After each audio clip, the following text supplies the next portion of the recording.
Okay, so Tyler and Brian, well, Brian's feeling a little bit better, but Tyler is not feeling well at all. So I gave them some elderberry syrup this morning, and I'm going to send some to their moms this weekend, or for this week, because it helps a lot. And I realized I'm down to my last jar, so I'm going to can some more. So in here I just have some elderberries, dried elderberries that I got from Amazon. They're organic, naturals, wild crafted elderberries, whole. So you just look for some on Amazon, or I'm sure you can find them other places.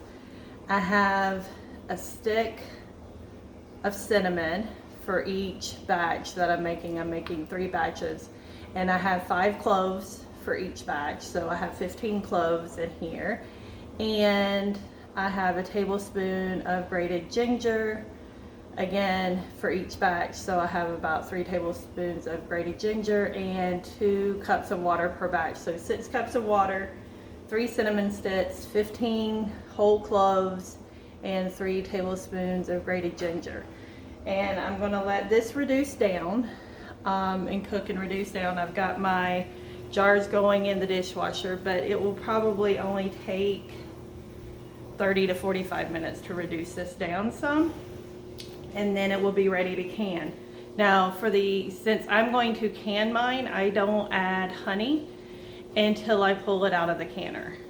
Until I'm ready to serve it. So once it's done processing, so here's a jar that I made a couple of years ago.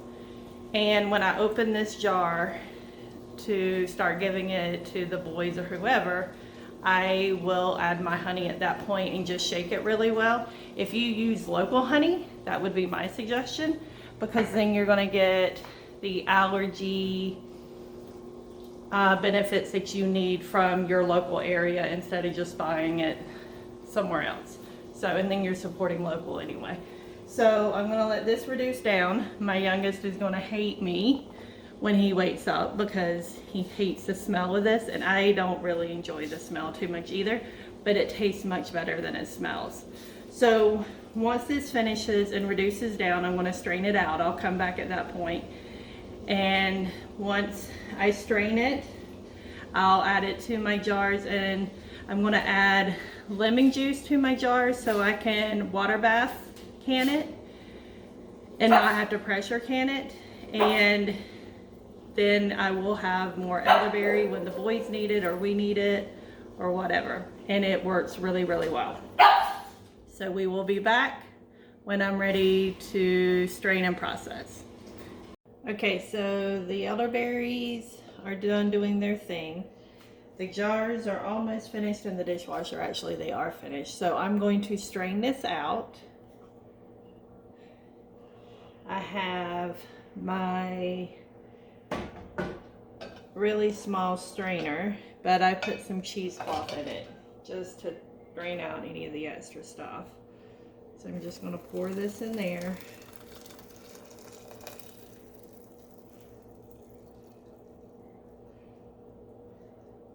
My youngest has already come down complaining about the smell. He absolutely hates the smell. So he's not too happy with me right now, but he can get over it. It ends up helping all of us when we're not feeling well.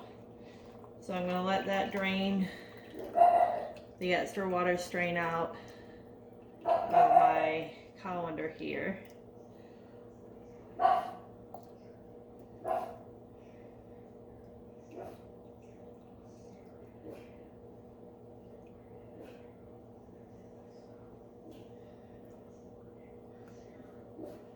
And they seem like little pebbles, so I can squeeze this, but I don't think I'm going to get, maybe some more out of it. So let's see what we've got. Just trying to get all of it out. So I could take and do the same thing with this, and I may.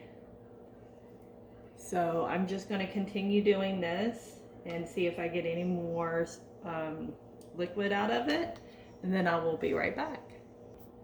Okay, so the trick to being able to use the water bath canner as opposed to the pressure canner is the acidity of foods. That's why potatoes, carrots, green beans, corn, stuff like that has to be in a water bath canner. I mean, not a water bath canner, pressure canner, sorry. But to make this to where I can process in my water bath canner, I am going to put a tablespoon of lemon juice in the bottom of each of my jars. I wouldn't really want to do that with green beans and potatoes and stuff because it's going to alter the taste of the food a little bit. But with the elderberry, I figure the lemon juice will help medicinally anyway. So that's what we're going to do. So I have my jars. They just came out of the dishwasher, so they're hot. So I'm going to add my tablespoon of lemon juice in the bottom of each jar.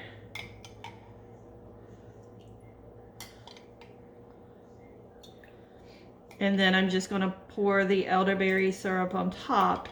Again, I am not adding honey until I open the jars to actually use them. So I have about 3 cups of liquid here, so it should fit in about 6 of these. Maybe I may have overestimated, but if so, it's fine. So I'm just pouring my syrup in. I'm going to have to make sure that I wipe down my granite countertops because the elderberry syrup will probably stain if I'm not careful. So I've gotten 3 so far. And I can add a little bit more to these as well, because I'm only going to leave like 1 inch to 1.5 inch headspace. So again, if I think I can maybe squeeze one more. So this one I will probably use now instead of opening that other one because it did not quite fill all the way. So I'll just keep that and add my honey to it, and then that's one that we can go ahead and use. And then you take, sorry I'm off camera, I'm just getting paper towel, wetting it with some water. Then you wipe your rims. And I do like to warm my, or you wipe the top of the jars. I like to warm my lids up. They say, again, you don't have to anymore, but I do. Just to soften the seal a little bit so it will hopefully adhere and seal. I have my water bath canner heating up, so I'm just going to take the lid off, raise my wire rack, and then I'm going to take my lids and put them on top. I'm a little low on headspace. I think before I do all that, I'm going to adjust my headspace with this part of a jar that I have to where I have about 1 inch to 1.5 inch headspace. And I'm making a mess again, but that's okay. Just wipe that up. I'm gonna have to re-wipe all my rims, which that's okay.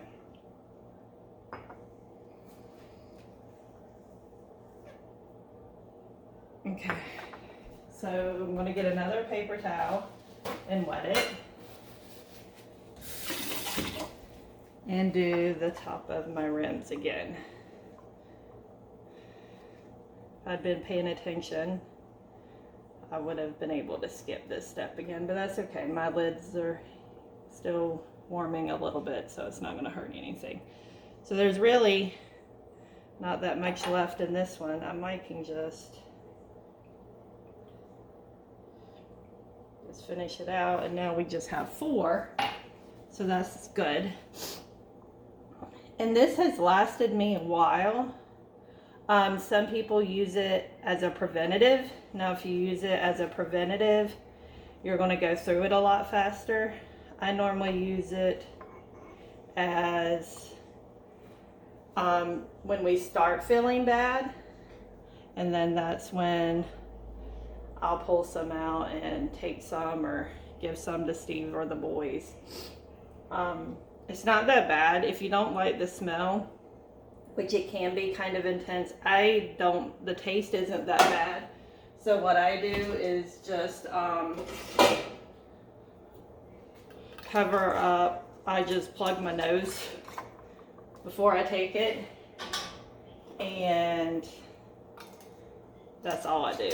So I'm gonna have to order some more dried elderberries because this is all I have now. But again, it lasts a while. My first batch I made in 2018, and I want to say August or September of 2018. So it has lasted me quite a while. So, but again, we don't use it for preventative. Of course, you can buy it. They sell it in the store. I need just a little bit more water. You need about 2 inches of water to cover the top of your pan. So my leftover water from my lids, I'm just going to pour that in there, and that should be good. You can buy it in the store, but it has a lot of sugar and other stuff in it, so I don't like to do that. So my extra lids are just going to go back in my box, wherever I did with that. And I just like to know what's in my stuff. They add a lot of sugar and other stuff that you don't need, but if that's all you have, it's all you have. I think it works really well. Could be a placebo effect, I don't know. There's also gummies. I think you can make gummies. I have no idea. I think it would involve gelatin and a bunch of other stuff. It's totally doable. You could research. Maybe that's something I might do at some point, but I'm lucky to get done when I do get done. So if you like what you see, subscribe and save, or subscribe and save, and hopefully I help you. Have a good day. I realized that I forgot to mention, this is going to, once this comes up to a rolling boil, I'm going to process this for 10 minutes, shut it off, let them sit in there for 5, and then pull them out. So they're submerged, they're gonna process. So I forgot to mention that part. I will also post the recipe that I used to make the syrup and the link for what I used as a guide on how to can it. So hope you have a good day.